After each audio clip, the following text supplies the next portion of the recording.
So I'd like to welcome everyone to the July 2024 meeting of Portland Photographers Forum. I'm Bob Bergstrom, and I will be the host for this evening. Tonight's featured speaker is Sam Blair, and our 15-minute speaker is Michael Steszyn. And we will have our usual slideshow for the photo challenge, but we will start with a few announcements. I did want to announce that Steve Antshell, who is a PPF member, will be leading a workshop on street photography at Oregon Society of Artists on the weekend of August 9th, 10th, and 11th. I think there are still spots open if anybody would like to sign up. And that can all be found on the OSA website. Let's see, I don't think Tim is here. I would like to say in the Blue Sky drawers this month, we have Al Flory and Doug Rundle. And I think Tim does need some people, has some openings for people for the Blue Sky drawers for later in the year. So if you might be interested in displaying your photos in the community drawer that PPF has at Blue Sky, contact Tim.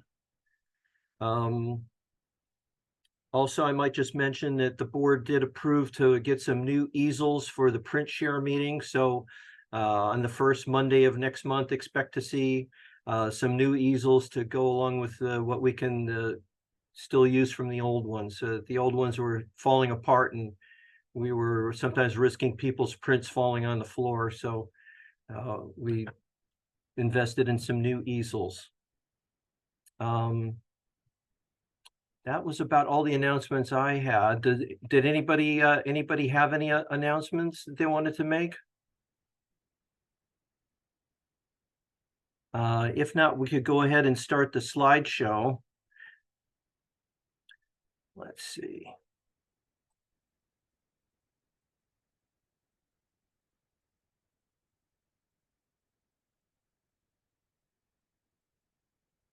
So this month's photo challenge theme was Summer is Fun. Let me just make sure that we can share the sound. Okay, we should hear the sound. There is sound. So if the sound doesn't come through, can somebody yell at me, because it's been about 50-50. So thanks to everybody who contributed. I think we had 20 people submit images for the slideshow. It takes 16 minutes. So sit back and enjoy.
Well, thanks everyone who contributed. Let's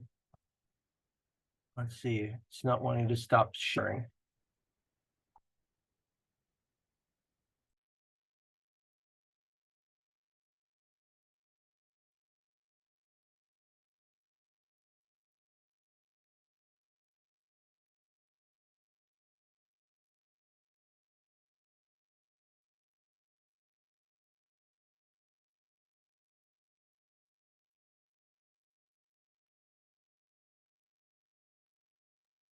Did we lose Bob?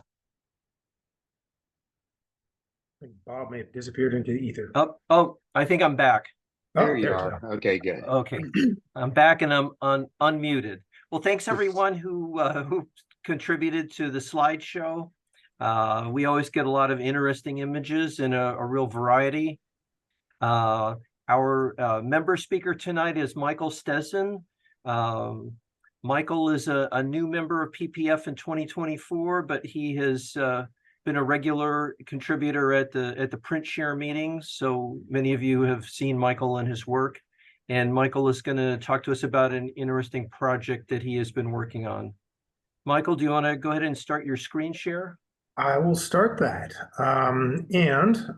Because I have way too many images, what I'm going to do is I'm going to continue talking while I do all this, because otherwise I'll never have enough time. So what I tried to do on this little presentation or view of the stuff that I do is to show a little bit different perspective. Want to show kind of what the things that we see every day in a different way, because we see a lot of things from eye level. That's where we see things all the time. And so I decided to take an underwater camera and look at things through that lens. And it involved all kinds of different stuff. Briefly, I've been doing photography for about 40 years and found out that I've been doing underwater or splash photography for about 10 of those. I didn't know that until I started to look at my images. And I only really do this because I like to do it. There's all kinds of different motivations behind taking photographs, and I just enjoy doing it. I love doing it, and even better, sharing it with people. What do I use for an equipment? I go on the low end of underwater photography, and I use a point and shoot called an Olympus TG6. It's virtually the same as the TG5 and the TG7. It's a wonderful underwater camera, very tough. But not as tough as me. This is my third one. I've actually managed to destroy 2 of them. So there's a reason why one of my very good friends, who's an accomplished diver, photographer, and photographer, said, don't put money underwater. So that's what I try to do. Here it gives you an idea of the different sizes of things. On the left, we have what I used to use, which is an RX100, a little point and shoot from Sony, fantastic if anybody's interested, in a box. And the box ended up very big, very unwieldy, very heavy, and very difficult to deal with. Still smaller than my interchangeable lens camera, which is a Nikon Z8. And that gives you an idea on the right-hand side. That's the Olympus with a wide angle lens, very wide angle, 130 degrees of angle, sitting beside the Nikon, just to give you an idea of size. So one fits in my pocket, the other doesn't. One of the things that I like about this, again, showing you things that you can't see with your naked eye. I use a very, very high shutter speed, 1,000 to 5,000 for the second, and I take 20 frames a second, which means I end up with a great number of images, which is its own challenge. I fix focus because there's no way you're going to find anything to focus because this stuff happens so quickly. So I basically have a choice, either 1 centimeter above in front of the lens or infinity. Those are my 2 choices. And you'll see examples of those. This is what I call a certain genre that ends up with splashes. And this is stuff that we just don't see. We see splashes all the time, but we don't see them this way. And this is kind of fun that they form all kinds of different shapes and all kinds of realizations, like there are bubbles in the bubbles. I didn't know all that. This happens to be a lake, and these are some of the first ones I took. This is a lake in Montana called Flathead Lake, if anybody's interested. And some of the images that were in the slideshow are from this very place. This is the Colorado River, and that is the Grand Canyon, seen in a whole new light. This is not a traditional image that you would see it, so I figured I would hike the camera down to the bottom to Phantom Ranch and take some pictures that way. You'll notice that the canyon is in focus and the Colorado is not. So just for variety, the water is in focus and the canyon is not. And that gives you a different idea of kind of what's happening in the little rivers and streams and bits and pieces that go and make up this marvel. So this is what water can look like. or actually it looks like that all the time. We just don't see it that way. Now, to give you an idea of what I'm doing, this is the creek on the right-hand side. That's one of the creeks. That is Bright Angel Creek. And that's some of the splash photographs you saw with the canyons on the side. And that is near the black suspension bridge. If anybody who's been down to Phantom Ranch, you'll know where that is. And you'll see some images of that coming up. And I'm generally in the water. By and large, I am getting soaked. This is our fantastic Pacific coast, and trying to give another impression of a sunset. How do you take a different picture of a sunset? That's one way. Again, this is one way the water looks, and I didn't know that until I started looking at it this way. A very similar kind of image, because after a while you get to anticipate these things. I can never see these things, by the way. I put the camera, this is not at eye level, this is all kinds of contorted and very awkward positions, and I never know what's in it until I look at it later. It is the definition of spray and pray. So that gives you an idea. You can even see the sediment in the Bright Angel Creek. That is the remains of the canyon that it's scraping down. And yes, we know that intellectually, we know that that happens, but it's kind of fun to see it. Something that always also happens when you put a lens underwater is water is its own lens. So you end up with lenses on a lens, and that ends up with all kinds of strange things. Remember that when you go underwater, you have a 1.3 magnification factor. So that's the water-air interface as opposed to air-glass. So you have water, glass, air, because there's air inside your camera. So you add an extra 1.3 magnification. But this time, the bubbles act as magnifying lenses. So you end up with a whole different thing of what's happening. And this is a little creek called Clutchie Creek down by the coast at the end of 26. If anybody remembers the world's largest Sitka spruce, that's where it is. And this is one way of looking at the creek. Again, now this gets a little into the abstract, but these are all lenses that are formed by the water droplets on the camera lens, I should say, because the water itself is not uniform. So they form little lenses. And this is what happens if you look at it that way. This is pointed straight up into the canopy, into the tree canopy. And one little challenge here, I mentioned 130 degrees of wide angle. That means everything's in focus, including bits and pieces of me. So trying to keep me out of these photographs is a distinct challenge. And this is what the creek looks like from a more standard perspective. Still pretty, nothing wrong with this view, but it's just not as unusual as this kind of stuff. So this is something you can only do with an underwater camera. You wouldn't want to bring any other camera there, but it offers a different perspective. And here it for me, gives a sense of immediacy and energy and vibrancy that is difficult to portray in a wave. Also, this is a bit of an artifact of the wide angle lens. If people work with fisheyes and things like that, you'll notice that it tends to do that, and you take advantage of it because you can do these things with it. Again, these are bubbles and warps, and so this is the sea foam on the front of the camera, causing lenses that are manipulating the ocean and the sunset beyond. Something that's really a lot of fun is the difference between the air and water. We don't see that. When you go underwater, you tend not to hold your eyes at that level. It's not really comfortable. So, but with the camera, it's perfectly fine. So here's an acorn sitting in Flathead Lake, and those are the Mission Mountains in the background. And it was just a very interesting composition. Again, notice the difference in magnification under the water and above. Here, this is Clutchie Creek. Actually, this is a tributary of Clutchie Creek, so this is the definition of small. But you ended up with the sunlight showing up underwater. And that's kind of fun because it is magnified, so you can, and that is indeed the water line going across.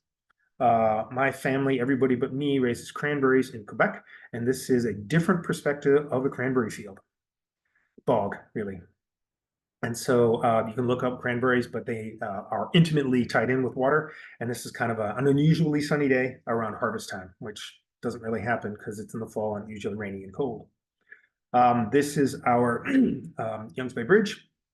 And this is the cannery. If you look at the cannery pier in the far left. So that's what we're looking at here, the Megler Bridge, taken in a different view. And some of you may have seen this as a print. I thought the pilings kind of looked like skyscrapers. So that was kind of a fun idea. There are a great number of these where the bridge is really warped. And this is the one that the cannery pier chose because it was a little bit more relatable. you can get off into the deep end pretty quickly with these photographs. And if you don't know what they are, it's really hard to follow. So here, what's happening is I've got the rushing water, which is the foam in Bright Angel Creek, and you've got the Grand Canyon on the side. So it's kind of an interesting perspective that we don't often see with our own eyes. And the camera allows me to go in places that I can't go otherwise. I can't put my face here because this was right next to the water rushing off a rock, and you just can't do that. So the camera sees things that I cannot. I mean, I suppose if I could get my head down there, I would see this, but probably not. And this is a combination of both perspective and the water lensing on the lens itself. This is the kind of thing you can do when you can get that close to the water. This is a manifestation of a very wide angle lens that it'll tend to move things at the edge a lot quicker, and so concentrate your attention to one point. And here the foam and bubbles added a wonderful counterpoint to the setting sun. This is a very similar time of day and situation. This is the harvesting of the cranberries, which takes place in water. And again, this is something you can see, but you really can't see. If you've ever wondered what the distortion on a wide angle lens of this type is, well, here it gives you an idea. It's huge. And you have to learn to deal with it and have to compensate for it by keeping your horizons in the middle of the frame, else they're going to get warped, just like this one. Bringing an underwater camera allows you to be in places that you can't be otherwise. And if you've ever swam in the ocean just off our marvelous coast, you can feel what my son is feeling right now. It's really cold. And that's kind of fun to be able to capture that. Recognize that I'm in the water too, so it's cold for me too. This is in Costa Rica at the bottom of one of their many waterfalls. Again, you just can't go there without this kind of camera. So there are images that you just can't get otherwise. Now, recognize that it's not just raining. I'm at the bottom of a waterfall, and no, I can't see what I'm doing. I can't see a darn thing. So the displays on underwater cameras are suggestions at best. This is a fun one. This is some tubes or caves that lead out to the ocean at low tide. And with a singular light source, you can do some kind of fun things. And this is a matter of having the camera on you. So this was a good example of having it on you. And this is me in my life. To give you an idea of what happens in this sequence of photos, this is a typical sequence, and this is only 9, but I have 5,000 of these of this particular situation. And what you have to do is you have to kind of abandon what you thought was going to happen and embrace what did happen. And so things are going to be out of focus. There's a drop where you didn't want it to be. This particular camera has what's called a wet lens, which means that there's water between the lens and the camera, so all kinds of mayhem. And you've also got things like condensation that wreak havoc on your shooting, because every once in a while you've got complete fog and you have no idea why. The camera is a bit of a different beast, and because it's meant for a different audience, it takes a lot of automatic control over things, which I'm not really fond of, but I have to manipulate the camera to do that. And that ends at the end of my images, because I thought you guys would want to see pictures than hear me talk. So I figured I would show as many pictures as I could. Michael, thank you so much. Do you want to take a few questions? I think we have time for questions. I'd love to. Anybody that's got a question. Really impressive work. I like what you're doing. Are you generating some of the splashes yourself, or where the splashes come from? Well, that depends on the situation. So this kind of thing, this is in the creek. So no, this is just me hanging off a rock. This is me in the creek. Most of it is natural and me trying to take advantage of it. Some of the, I'll try to find one, some of the images here, no, not here. Some of the images of Colorado are, oh, there we go. So these are me dragging the camera through the water. And what that does is it creates kind of a bow wave as the water goes above the camera. Is that what you're doing in the picture of you right there? Yep. Is that what you're doing? That's what I'm doing. And so this gives you a good idea of how do you think I'm framing that? I'm not. I'm just kind of hoping. I really am. And it's a lot of trial and error. And it is a fundamentally different experience when you have to embrace what you got rather than be disappointed you didn't get what you thought you would. And there's a Right. really big difference. Very cool. Really nice work. Yeah, so this is an unusual. I have never seen, and I'm sure people have. I just haven't seen it. I've never seen this view of the Colorado River and the Black Suspension Bridge. Hmm. And it's tough to take a new picture of the Grand Canyon. Michael, I've got two questions. One is like, what kind of shutter speeds are you using here? They look like they're really fast. Or first of all, like this is really nice, fresh work, and I really appreciate you showing it. So shutter speeds, and then like you mentioned, like you shot what, 5,000 or something. Like what percentage of the things that you shoot are keepers? I'll start with that one, vanishingly small, because no one but me wants to really look at more than 10 of these, to be quite honest. You went through like 35 of them now, and I commend you for sitting still for that long. But you're really only the superlative ones get picked out, and that's, I would say out of 5,000, I probably got 50. And how do you determine what's a superlative? Well, that is what I think is the most interesting thing, and that's something that I would encourage people to think about is you have to decide when you see it, and you have to decide, wow, this is not at all what I wanted, but damn, it really looks good. And that's really difficult to do if you have a preconceived notion of what you're doing. And that's a different way. Usually I go into a photograph and I kind of know what I want, and I'm trying to get that out of the photograph. And if I successfully did it, it gets 3 stars. And if I didn't do it, it gets tossed out. But here, like for example, this one that we're looking at, and you asked about shutter speed, I shoot at least 1/1000th. Some are not. There's some blur ones there. But it'll from 1,000 to 5,000. And so this is a mirrorless specialty that you don't need a really fast shutter or anything like that. This is not a very fancy camera. But this one is focused at infinity. Or I mentioned I had 2 options, either 1 centimeter or infinity. And so this one happens to be infinity, which means that the splashes that are more than about, say, 3 inches away from the front of the camera are in focus, and everything else is in focus. But anything closer to that is completely blurry. And that's one choice. And that's the example of that is this versus that. Now, which one's right? I think that's up to you. You know, that I don't really know which one's right or wrong here. And it all depends on kind of your perspective. And that's where this happened to be an accident. I didn't do this on purpose. My camera is quite vexing, and so sometimes it does things I don't want it to do. And focus at infinity was not what I intended for this, but it worked out. And so I'm like, yeah, that worked out really well. Great. Other questions? I'll volunteer one. You didn't ask about depth of field. So depth of field at 2.8 is about an inch. So I've got from 1 centimeter to roughly 3 or 4 centimeters that are in focus, and nothing else is. I have 3 choices when it comes to aperture: 2.0, 2.8, or 8. Those are the only ones I have. So you might be tempted to go for a longer or a bigger depth of field, but then your shutter speed plummets, and then things end up really blurry, and you really don't know what's going on. And this kind of stuff only happens at very high shutter speeds.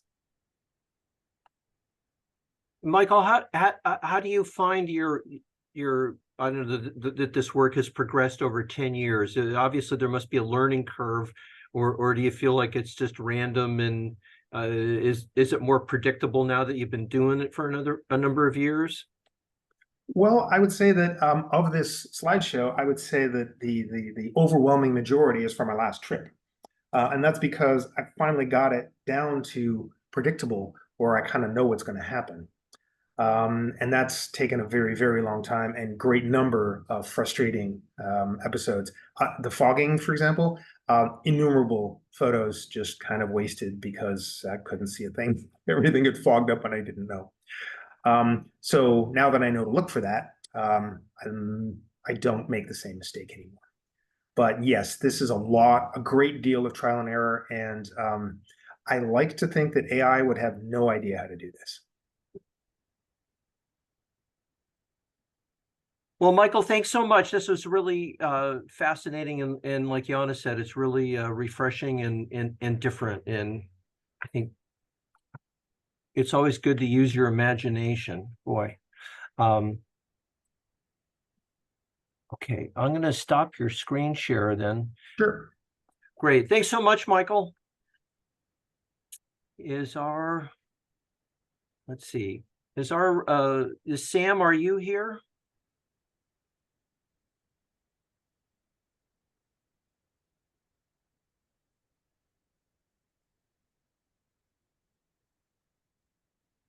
Can you hear me, Bob? Yeah, okay, good. Good. Thanks, Sam. Let me introduce our featured speaker tonight is Sam Blair. Sam is a retired trial lawyer who lives out on the Oregon coast. He is a black belt in Aikido and is a haiku poet and is a self-taught photographer. And he is going to speak to us tonight about composition in art and photography, photography being just the latest iteration of art. So Sam, do you want to go ahead and you can share your screen or whenever you're ready? So by sharing the screen, I hit screen share. Is that it? Yeah, the green one in the center on the bottom. Right. And then it should give you a pop-up. Yeah, okay, good. And now we're seeing your main screen of your Zoom. So whatever you want to click on and open up, we should see it. And to put myself on the camera other than screen share, just do what? I think probably to see yourself on the camera, I think you probably would have to stop the screen share. Okay. We can see you still. Yeah, okay. I think that's good enough. And we can see you in the sidebar, so. Yeah, right. Okay.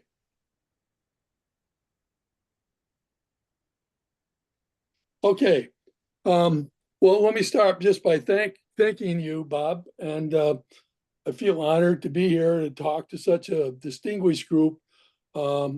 I know many of you, and I know the quality of your work, and it really is an honor to be able to speak to you. And I admire you for like midsummer night being here at the hour is almost 8 o'clock, and obviously you all have a commitment to lifelong learning, which I try to have myself, and really admire that in others. One of my favorite quotes is from Michelangelo, who on his deathbed in his late 80s said, "Ancora imparo," which translated from Latin is, "I was still learning." And I think that's one feature of the arts, is that you really never, even although you may be called a master, you're still learning. So the reason this came about is a few months ago, I gave a course, a workshop. I was asked to give a workshop at Lightbox Gallery in Astoria. And I chose the subject of composition. And I called the course Concept and Composition, How to Think Like Da Vinci. And it wasn't to be cute or to use hyperbole, but the goal was to talk about how to think like an artist. And rather than just reciting the standard black letter rules of composition, I assume all of you know those rules. I'll mention them, but we're not going to spend any substantial time on those. That would be a course in and of itself. Instead, the goal of this course is really to focus on how to think as an artist, to approach work that has lasting value and interest to the viewer. Dorothea Lange called many images one-lookers, which is that you obviously take a look and you're done. You don't remember them. It just passes through the great river of images that are out there. Juan Moreau, the painter, said there are some images you can look at all day and forget, and there are some images you can look at for 1 minute and remember the rest of your life. And what distinguishes what I'll refer to as those one-lookers is establishing an emotional resonance with your viewer. And you'll hear me say that a lot, emotional resonance, during this presentation until you're tired of hearing it. But it's so important, which is, I think, for me, the goal of any art, any visual art, is to establish that emotional resonance. And that's what the course was all about. And in establishing a quiet communion with the viewer. There's a type of co-creation that goes on, I believe, with the visual art, we as the creator, but it's also that communion with the viewer. And unless you have that communion, that emotional resonance, then you end up with what Dorothea Lange called one-lookers. So the goal of the course is to talk about a protocol that creates consistently stronger images that do produce that emotional resonance. It's not easy. Ansel said if he got 10 keepers, 10 strong images in a year, he considered that a good year. So it's not easy, but there is a way to approach it, and that's what I want to talk about. In my preparation for the workshop I did at Lightbox, I did a deep dive. That's what I did when I was practicing. You want to learn about a subject, you do a deep dive. And I read about 15 photography books on composition. And I found them a little formulaic. Edward Weston said, and I'll use a lot of quotes here and trying to synthesize a half-day workshop into a 1-hour presentation. So I'll be using a lot of quotes, which I think condense a bigger idea. But Edward Weston said the rules of composition can lead to a tedious repetition of pictorial cliches. Basically, that's what I got what was my feeling after digesting about 15 books on photography composition. Some are better than others, of course, but still I was left a little bit hungry for something to go a little deeper. So I started reading books on painting and how painters approach composition. And I read about 20 more books on that. And it was the result of reading books on painters by painters that I had what I call my Archimedes moment. You might remember from your Greek history, a couple thousand years ago, Archimedes, a mathematician, was trying to understand buoyancy and how buoyancy worked. And one night he got into his bathtub and the water level rose, and he realized then that's what buoyancy was, that water is displaced by the volume of an object that goes into it. And Archimedes jumped out of his tub and ran down the street, bare-ass naked, yelling, "Eureka, Eureka." Well, that was my Archimedes moment. It's like, oh, what the painters are saying is transferable to photography. And that's basically the thrust of this course. So in the time that I have, I'm going to talk about the protocol that painters use, which I think are transferable to photography, with the goal of creating those images that are lasting images that are not static, but they have action and dimension and interest that is lasting. Anything but a one-look image. The way I'm going to do that is, with the time that I have to condense this, is in any workshop, there are takeaways, hopefully. If the workshop is worth anything and worth the money and the time we put into it, you always hope to come away with some takeaways. Well, what I'm going to do is talk about 8 takeaways that were designed to for this half-day workshop. So of those, I'll just start one at a time, run through the takeaways as a summary of my findings from this deep dive into concept and composition. So that's what I want to do. I also, before that, I want to talk about, obviously, there are differences between painting and photography. But I believe that the similarities far outweigh the obvious differences. I think painters and photographers are from the same family. We are sisters and brothers with different mothers, but we have the same goal of creating images that have dimension and a three-dimension quality to them with depth and perspective and interest that is sustainable. So the similarities that I see is that we both are after the same goal. They use a blank rectangle called the canvas. Our rectangle is a viewfinder that reveals the world wherever we point it.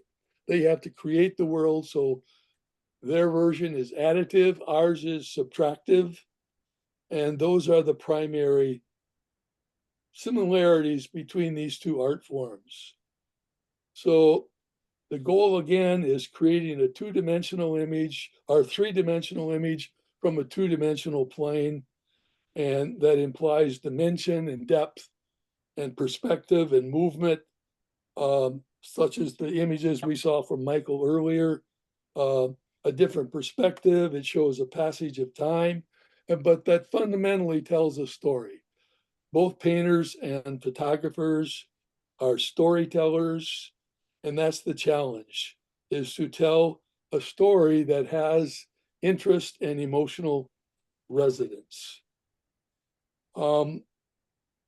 Another factor, before I get into the 8 takeaways, is that And Sam, you haven't I'm sorry, Sam, you haven't started any slides yet, right? I have not, no. Okay. But the first photograph was taken in 1822, about 200 years ago. The first painting that we know about is about 15,000 years old, taken, painted on the walls of a cave in Lascaux, France. And so painters have a 15,000 year head start on us. We're the rookies, and we can learn from their experiments and their experience of painting over the last 15,000 years. Now, those cave dwellers on Lascaux were storytellers. They were telling what their story was of their existence and what they felt from their interaction with their world. Some of those bulls on the walls of Lascaux, if anyone's seen them or seen images of them, are up 15 feet long. Now, obviously the bulls weren't 15 feet long, but to a guy running after one with a spear, they seemed like 15 feet long. So even from the beginning, painters were doing what I call interpretive realism. They take the world as their raw material and then interpret their experience and their interaction. So again, the premise of this course is that painting and photography are very much related. And that takes me then, with the time that I have, to talk about takeaway number 1. So going forward, I'd say to think of yourself not as a photographer, but more inclusively as a visual artist whose genre is photography. If you want to produce fine art photography, you are definitely a visual artist. And we are using or can use the tools that painters have developed over the previous 15,000 years. And primarily we are both painters and photographers storytellers. And you're always trying to tell a story, I believe, with every image. So we are always asking, why are you taking this image? What is the story? Going forward, I would suggest you always think in terms of concept and composition as Siamese twins linked at the hip, rather than separating simply composition as most photography books do. A concept is an integral part of composition. No successful image or painting can exist without some concept. You must have a concept to create a composition. Otherwise, as the saying goes, if you don't know where you're going, any road will get you there.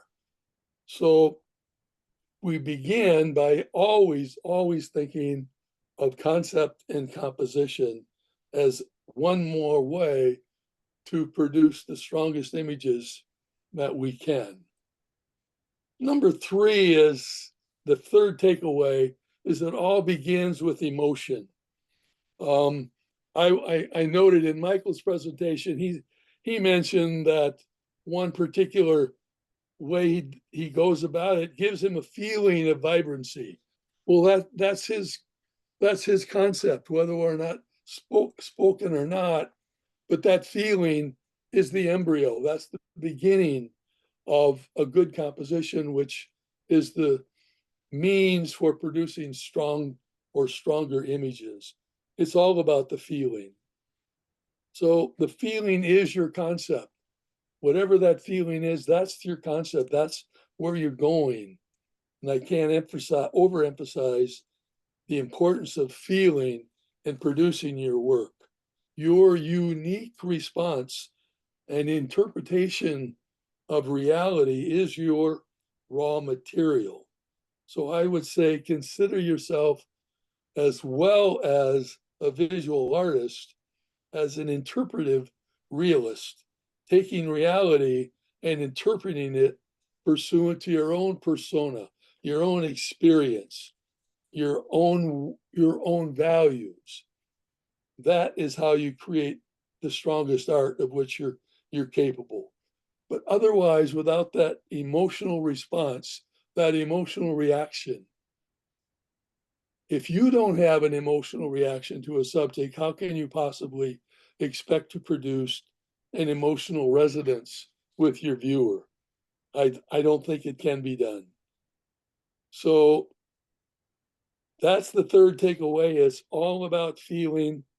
And the feeling doesn't have to be profound. It could be simply the feeling you get from a warm summer morning. It can be the quiet magnitude of walking in an old growth forest or walking on a beach. Again, condensing this concept of feeling to a quote, Edward Weston said, "I photograph whatever excites me for any reason. I am not searching for unusual subject matter. Instead, I want to make the commonplace unusual." And again, just using Michael as an example because it's so fresh in our minds, Michael is simply taking the commonplace and giving it an unusual look and perspective based on the feeling that he gets from that. And that's exactly what I'm talking about in producing strong images, is that it all begins with feeling. Now, I have a couple other quotes, and Bob, maybe you can help me bring them up. They're on my they're on my screen. So how would I do that? Am I in screensaver or screen share now? Yes, you're on screen share, so you should just be able to open whatever folder you have there. Okay. There it is. Okay. Now we're seeing your whole desktop. Got it. Okay, good. The quotes, on concept See, it's coming up. Well, wouldn't you know, that's not coming up. Okay, let me go to the concept there on feeling. I don't know why the quotes on concept and composition didn't come up, but let me summarize them for you, which is concept and composition is the A in art. It begins with concept and composition. And that's simply what the quotes did. For some reason, it's not coming up, and I'm not going to waste time on it because you got the point, I'm sure, that it all begins with the concept and composition. And now on the concept of feeling, the third takeaway, Paul Cézanne said, art which isn't based on feeling isn't art at all. Feeling is the first principle, the beginning and the end of craft, objective, all these are in the middle. So again, if it isn't feeling, if there isn't a feeling there, it isn't art at all, according to Cézanne. Ansel said, a great photograph is one that fully expresses what one feels in the deepest sense about what is being photographed. Again, it's all about that feeling. It all begins there. I had a little joke that I was going to reveal here, but I think in the interest of time, I had a little quip of the godfather of soul, James Brown, the guy that said, I feel good. So I'm just going to quote as a semi-humorous quote of what James Brown said, a baby, baby, baby, baby, baby, baby, baby, baby, baby, I got the feeling. And that's kind of the way I'd like us to feel whenever we do get the feeling. And I won't play my little joke, which was James Brown dancing and singing, I got a feeling. Okay, takeaway number 4. We don't photograph the outer world. Like a poet, we photograph our interpretation of the outer world, our response to the outer world. In other words, we ask ourselves with every image, what am I feeling? What is it that I'm trying to communicate? And then to ask, how am I going to communicate that visual, that feeling in a visual context as a visual artist? This is what Weston was talking about in making the commonplace unusual. And it's your unique perspective and your unique approach and your unique response to the outer world. Because your unique persona is part of that image. The tools, not rules of composition, will be a guide for creating those stronger image, and they exist for a reason. They can work, and I don't mean to minimize those rules by diminishing books on photography, but if followed just following the rules of composition blindly without inserting your own unique persona into that image, if those rules of composition were followed blindly, it does lead to what Weston called that tedious repetition of pictorial cliches, something we want to definitely avoid. So let's do a quick review of where I've gone so far in the time that I have. It is, to recap, painting and photography are more similar than they are different. We have much to learn from the painters as the new kids on the block. That concept and composition always go together. Don't think of one without the other. Always have your concept is the beginning of art. And we have similar goals of creating emotional resonance with our viewer, similar with painters. Strong art begins with emotion. That concept, the concept is your feeling. So, as Ansel said, to just summarize that, You don't make a photograph just with the camera. You bring to the act of photography all the pictures you have seen, the books you have read, the music you have heard, and the people you have loved. So that's you, that's your persona. As Ansel was pointing out, that's how you make a photograph that is not simply what Dorothea Lange called as a one-looker. So what I've been talking about so far is the intuitive or emotional side of creating art, and specifically photography. It's the subconscious bubbling up. It's our values and what interests us, and what creates an emotional response and resonates with us emotionally. Now that you have that, as Michael earlier said, he feels the vibrancy that excites him, the vibrancy that he creates, that he captures with his water images. Now that you have that feeling, that beginning, that is your concept, how do you best compose your interpretation of reality? I mean, I couldn't have had a better earlier presentation than Michael's, because that is his reaction, that is his interpretation of reality. And that's just what we do with different subject matters. And the subject matter can be anything, as Weston pointed out. It doesn't have to be profound. We don't have to travel to far ends of the earth to get unique perspectives and to create fine art. So with the final 4 takeaways, we're talking more about the left side of the brain, the left hemisphere of logic and the executive function. And it is how you create strong compositions from that emotion that you've experienced. So the executive center or thinking part of the brain now kicks in, and takeaway number 5 leads us to takeaway number 5, which is once you have that feeling, that emotion, label it, give it identity. What is it? Is it awe? Is it wonder? Is it sorrow? Is it happiness? Whatever the gamut of human emotion is, name it. Name it.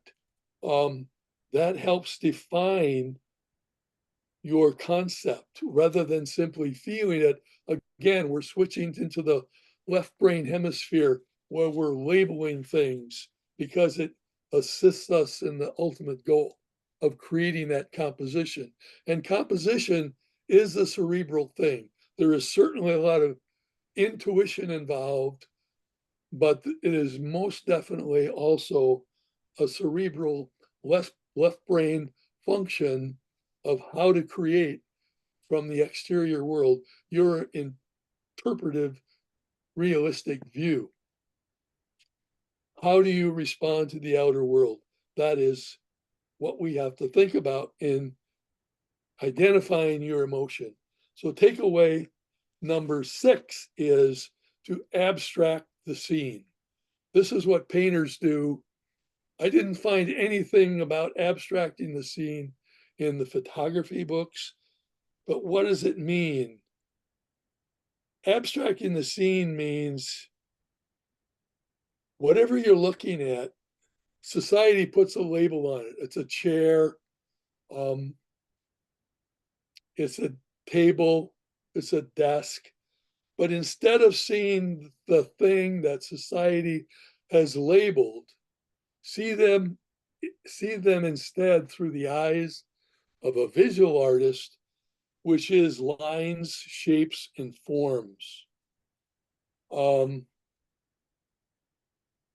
quotes will, I hope, clarify this as the way to think as an artist to abstract a scene when you're in the field, when you're having the emotion, you have your concept, you're trying to compose it in the strongest way. Monet says, when you go out to paint and you can add photography to this when you go out to paint or when you go out to shoot. Try to forget what objects you have before you. A tree, a house, a field, whatever. Instead, think, here is a little blue square. Here is an oblong of pink. Here is a streak of yellow. So that's how Monet approaches the outer world in his view, is label these objects. There are only three basic objects from which everything else is formed: the square, the triangle, and the circle. Weston said, in terms of using those three basic shapes to, when you photograph a rock, according to Weston, it must be more than a rock. It looks like a rock, he said, but it must be more than a rock.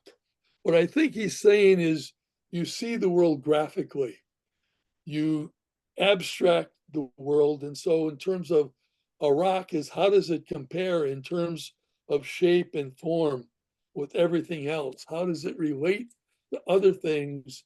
And how do you compose that rock to convey whatever emotional response you had from seeing that rock, whether or not it's a small pebble or a monolith in Bandon? Your reaction to that, it must be more than just a rock. So that's part of what I mean in abstracting a scene when you're out shooting. That's all part of the process of creating a strong composition. Takeaway number 7, this is huge. You will read about this in books of photography and creating a strong composition. But what you're looking for in every composition is the focal point. What is the focal point? It's where you want the viewer to enter your image. When a viewer looks at the image, I believe that they are asking you as the photographer, as part of that quiet communion, what do you want me to look at?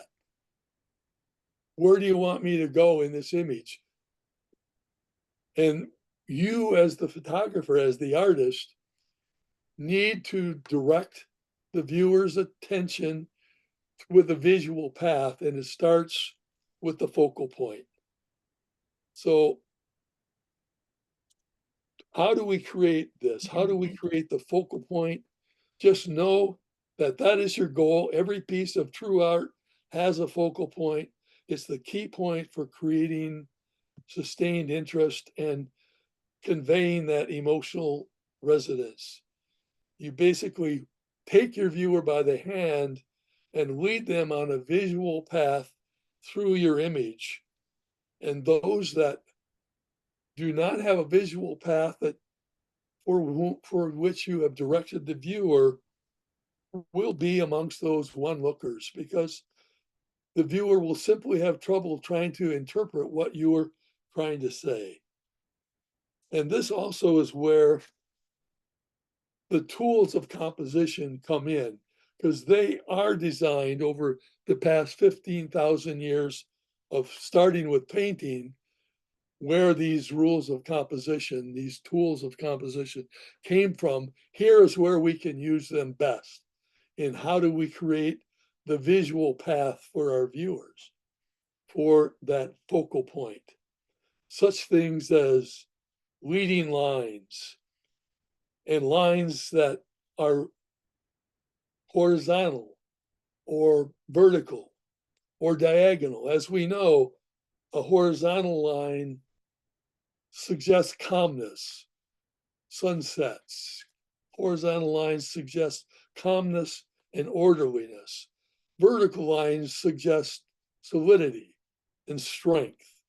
Diagonal or oblique lines, of course, suggest action or energy, like lightning in a storm. Then there are curves, circles, patterns, mirroring shapes, within an image. Linear perspective, very important, like looking at railroad tracks that converge at a focal point. Aerial perspective to create distance. The rule of odds. You don't photograph 4 things, photograph 3 things in an assembly because it's simply more interest. The tool of overlapping things, of creating balance within an image, and perhaps the most important at all, for establishing tonal contrast and that all important visual path that painters have found invaluable and which we as photographers should be emulating. And that is tonal contrast. The painters call that value. We'll talk more about tonal contrast in a bit, but in photography, it's often called dodging and burning, and it's creating differences in tonal contrast. Why do we do that? Because it's simply more interesting and it creates a visual path for your viewer. Another quote, one of my favorites from Ansel, dealing with dodging and burning, was that it's a tool designed to correct the mistakes that God made in creating tonal contrast. He thought it was so important, and if you look at his first image of Moonrise over Hernandez, over a period of 20 years, he kept revising that image, and each time he revised it, he created stronger tonal contrast. And that leads to the final takeaway from that half-day workshop for creating images that have emotional resonance with your viewer, and that is to always be mindful of values. Painters call it value. We call it tonal variation or contrast. They're basically the same thing. You won't find a value slider in Lightroom or Photoshop. Adobe calls it contrast, but it's basically similar. Is that Ansel had a zone system for defining tonal contrast from lightness to dark. And it just cannot be overemphasized how important that is in creating a visual path for your viewer. Again, it's a lesson that we can learn from painters. We've adopted it as photographers, but to look at how painters use value, differences to tone to create the visual path, that all important visual path you have to create to establish that emotional resonance with your viewer, that quiet communion. Extremely important. Painters do what they call visual or value sketches before they paint. Most painters do. And that's simply a sketch that shows darkness and light, where the shadows are going to be. What's the light source? Where are the light portions going to be? And the painters can create that with paints. And now with Photoshop and Lightroom and other post-processing, we can do the same thing. We can control light and shadow in creating that critical visual path for the viewer.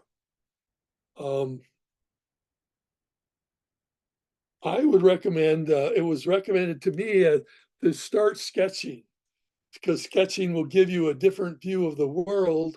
And not only that, it helps you create in your mind a visual path for whatever image you're going to photograph. Is when you think of it think of a scene in terms of a visual artist. Yes, you abstract it and you create forms and shapes and put them together to assemble a meaningful image. And secondly, you create contrast or a value system. And of those value systems, there are three that you should have.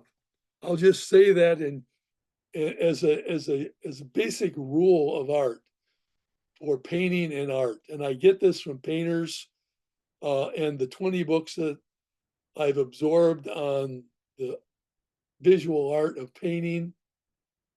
You may disagree with it with your own image, but at least experiment with this in terms of creating stronger images, that in every image you create, there should be three levels, three value levels, or three levels of tonal contrast. That would be light, midtones, and yes, you guessed it, dark. Every image should have a clear definition of those three different tones. And of those three, it's the dark tones in an image that will make your image pop. If you examine photographs, it's the dark image, the dark tones that make an image pop because they highlight the light tones. So I think that the best way of focusing and emphasizing the critical importance of value or tonal contrast and the three elements that should always be in every strong image. It's a quote from a watercolorist named Thomas Shaler, and I'll end with that. If we were asked, critics were asked to name perhaps the top 5 watercolorists in the world today, the name of Thomas Shaler would be in that conversation. And he wrote a book called The Architect of Light. And his quote on what I'm talking about here of values, I think is the best summary that I found, and certainly a stronger summary than I could tell you about. So I want to read his comments on the critical importance of value.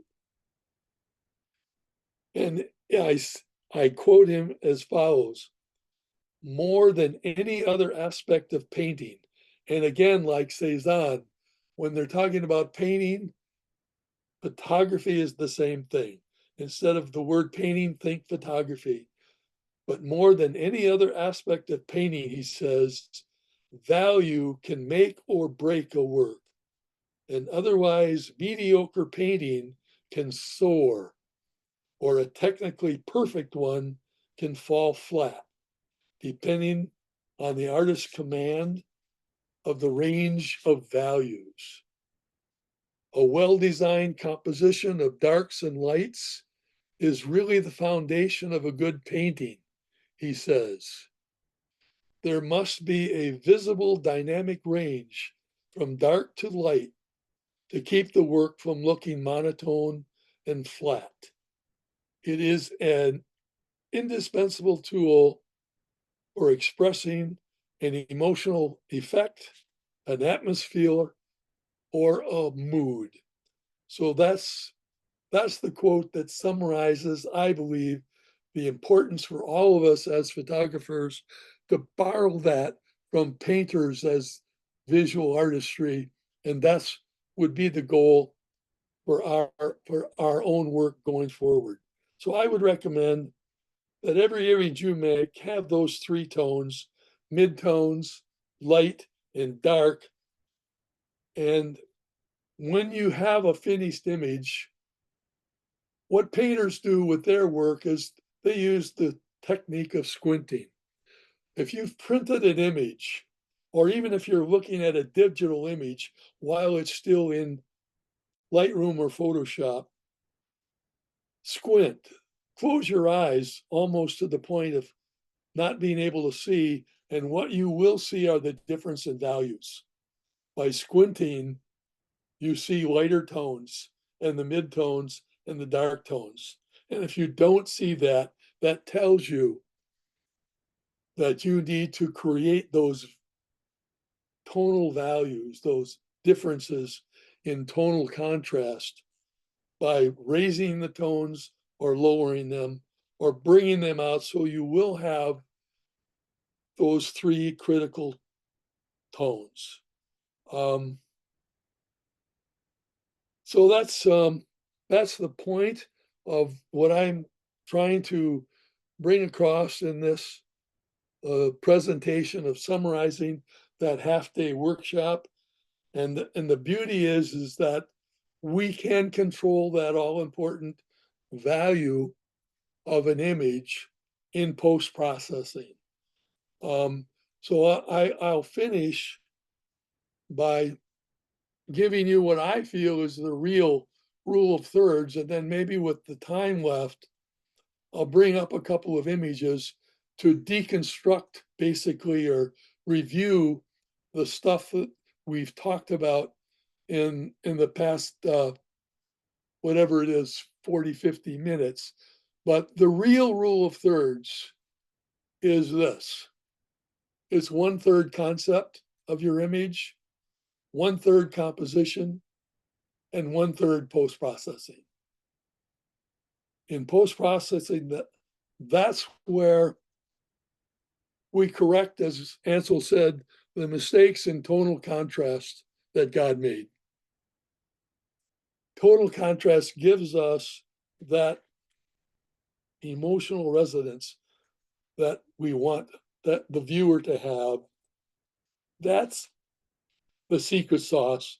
That's the real rule of thirds. In my opinion, that's what I advocate. That's what I would teach. And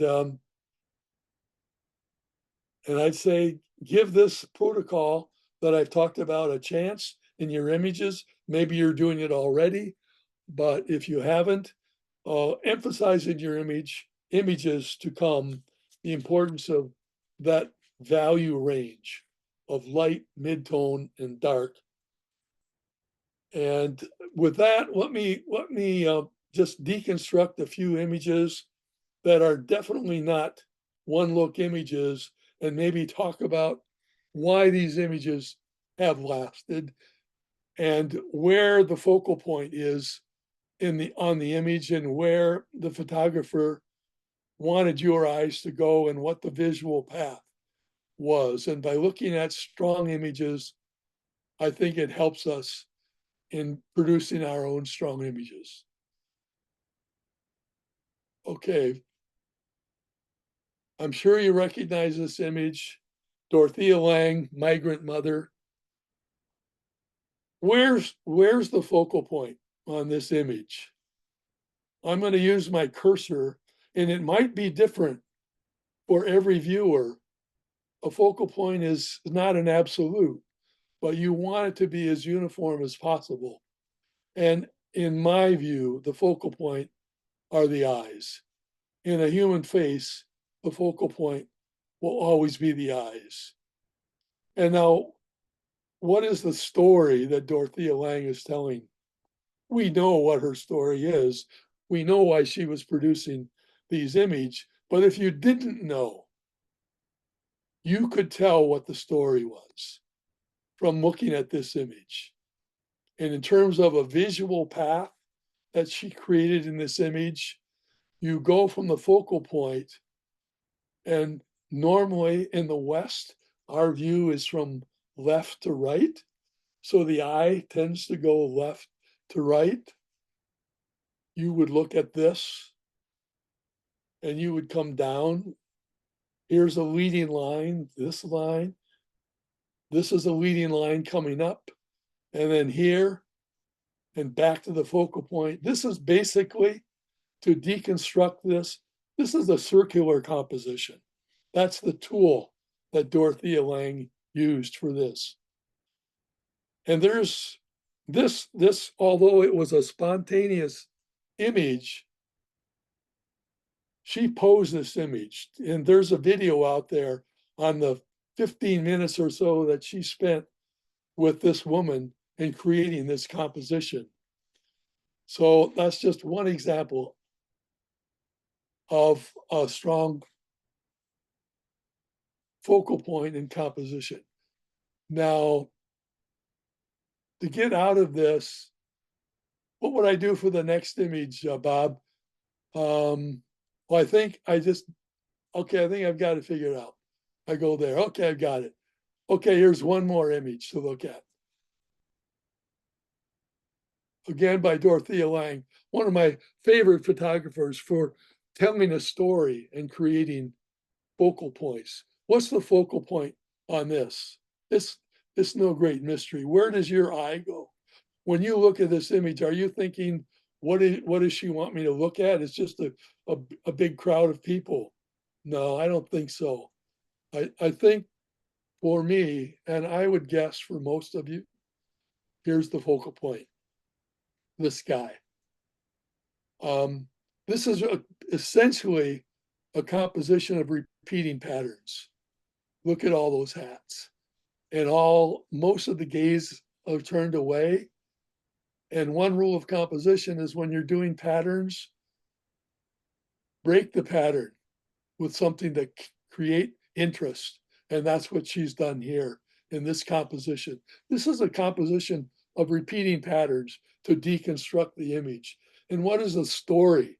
What story is she trying to tell with this focal point and this visual path?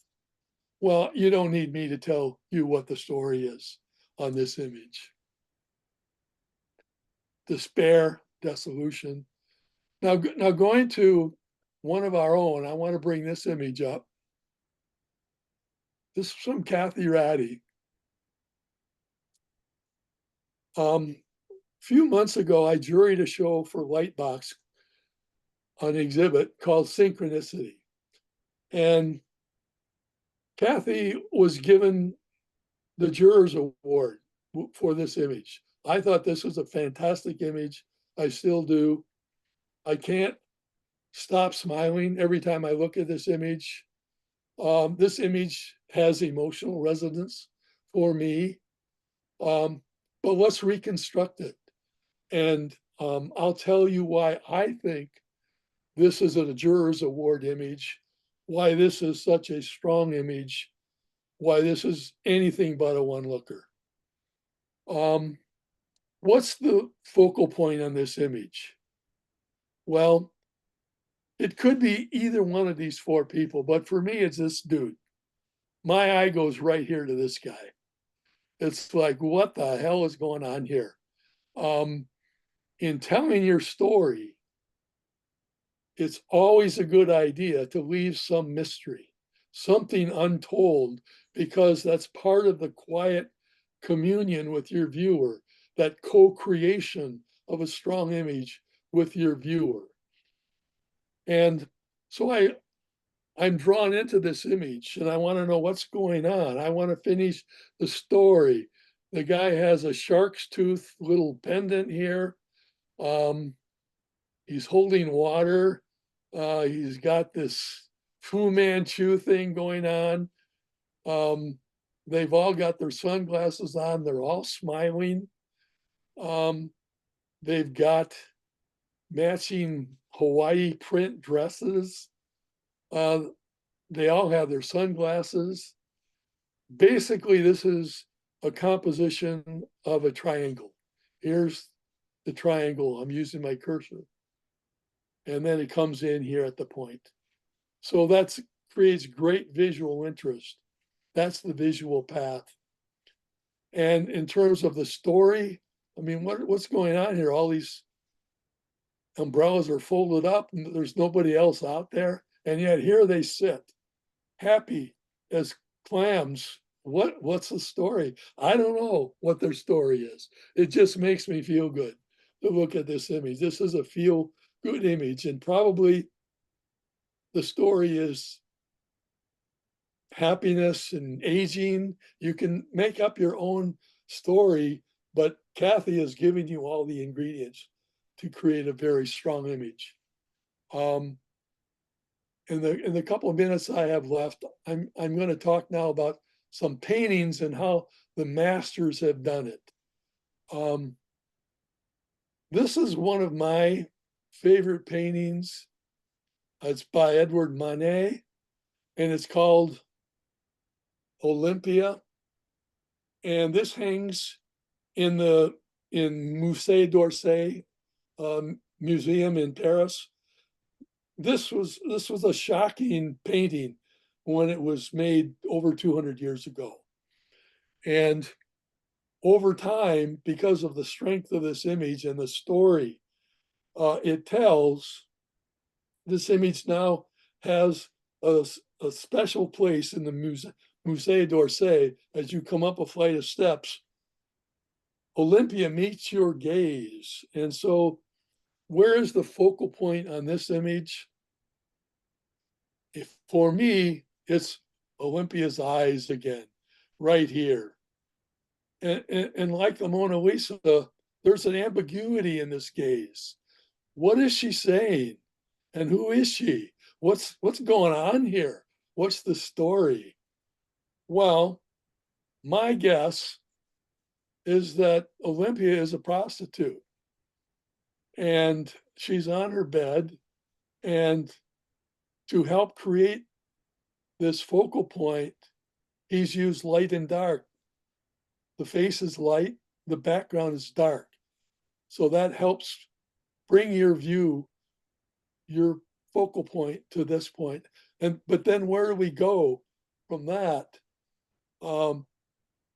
Each viewer is a little different, but for me, this is an oblique.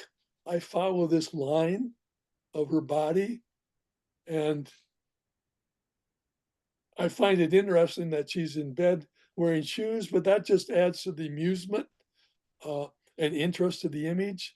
And then you come up to, well, someone obviously has bringing flowers. Monet didn't want your eye to go here as a focal point. How did he kind of control that? Dark complexion, dark skin against a dark background. It doesn't pop, but you see it eventually. You come to it. And so what is the story? Has a patron, new or old, given Olympia flowers? We don't know.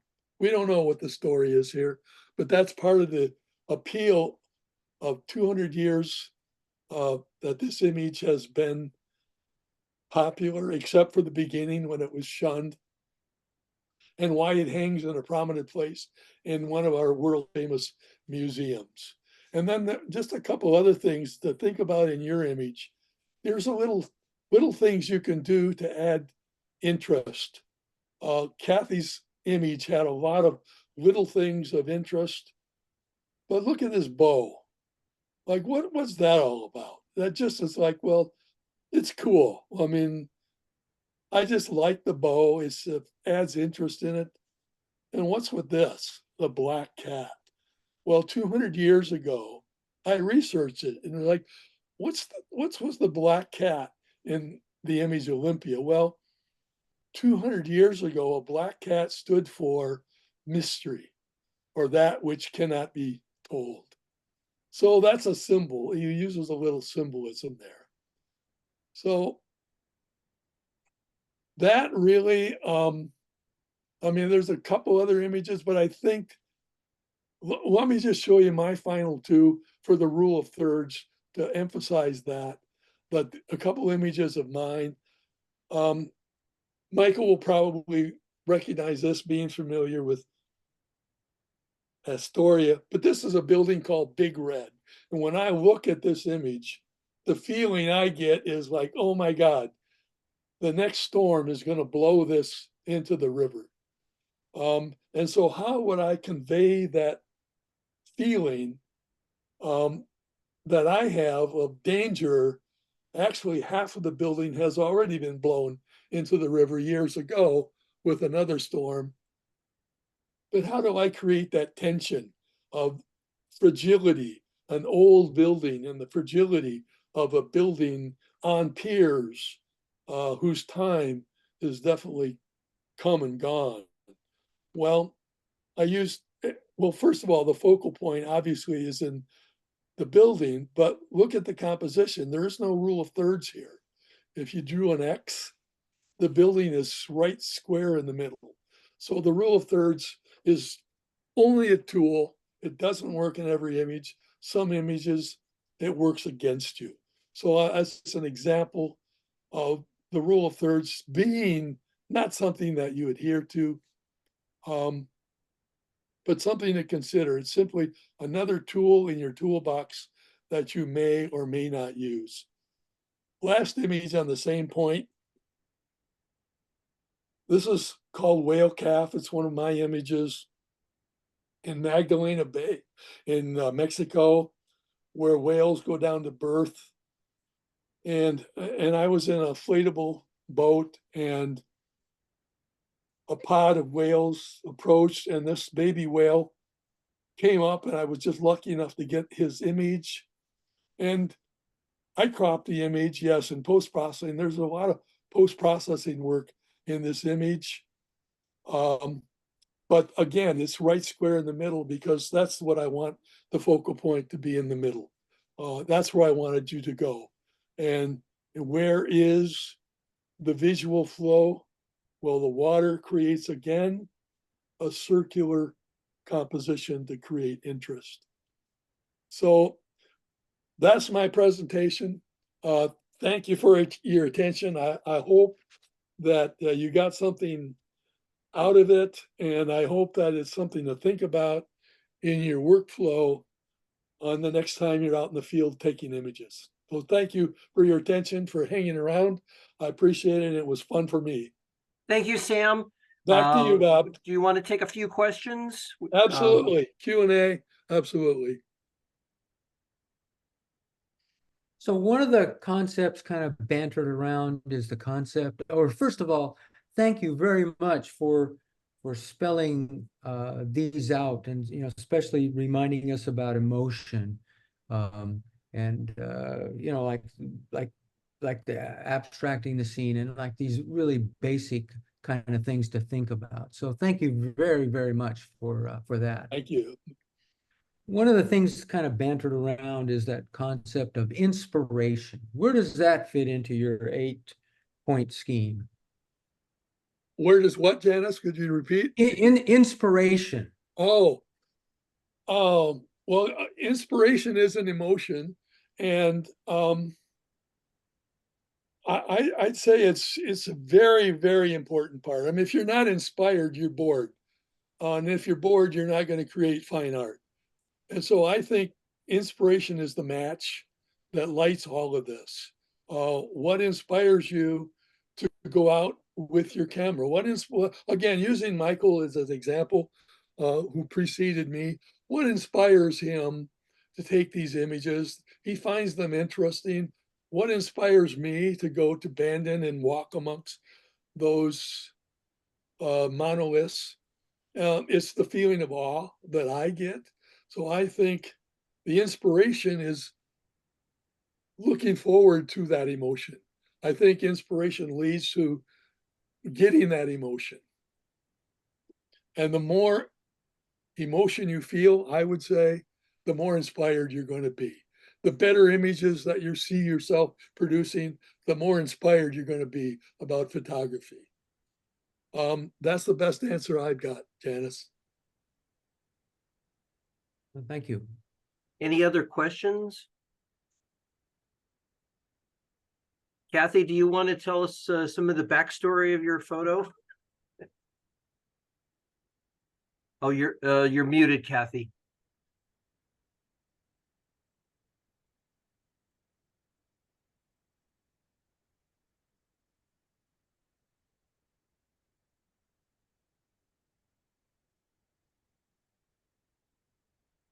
Well, I can tell you she's muted, because when she came to the gallery opening, I sought her out and said, Kathy, what the hell is going on here in that image?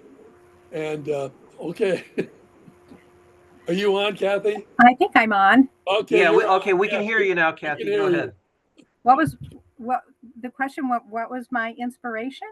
Or Was there a backstory to the guy with the long mustache? well, I was walking with my camera, just feeling really good that day, and feeling looking for some joy, I should say. And I passed these 4 people numerous times and they were having so much fun, and I stopped and I watched them, and they were just filled with a lot of love and relaxation, and they just made me feel good when I looked at them. So I said, I'd love to take your pictures, but I don't want to be a distraction to you. So I said, just go about whatever you were doing. Don't pay any attention to me. And so I spent about, I'd say, a half hour, 45 minutes just snapping, and they forgot I was even there. So yeah, they were, I titled it Feeling the Love. And so it was, I guess, an emotional experience to see people having so much fun there. And they look different than most people that I see every day. I love the beards and just their expressions. So. Well, thank you. Where was that, and why is the background so empty of people? You know what? I think that the restaurant had closed, or they just stopped serving. And there was still just a bench in front of the restaurant, and it was in Waikiki, Hawaii.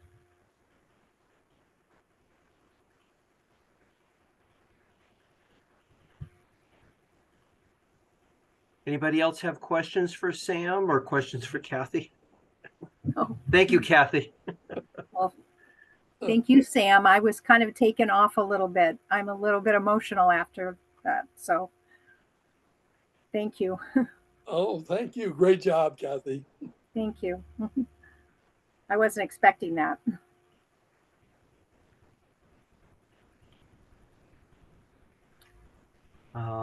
Well, Sam, thank you so much for coming in to speak to us tonight. And Thank you for having me.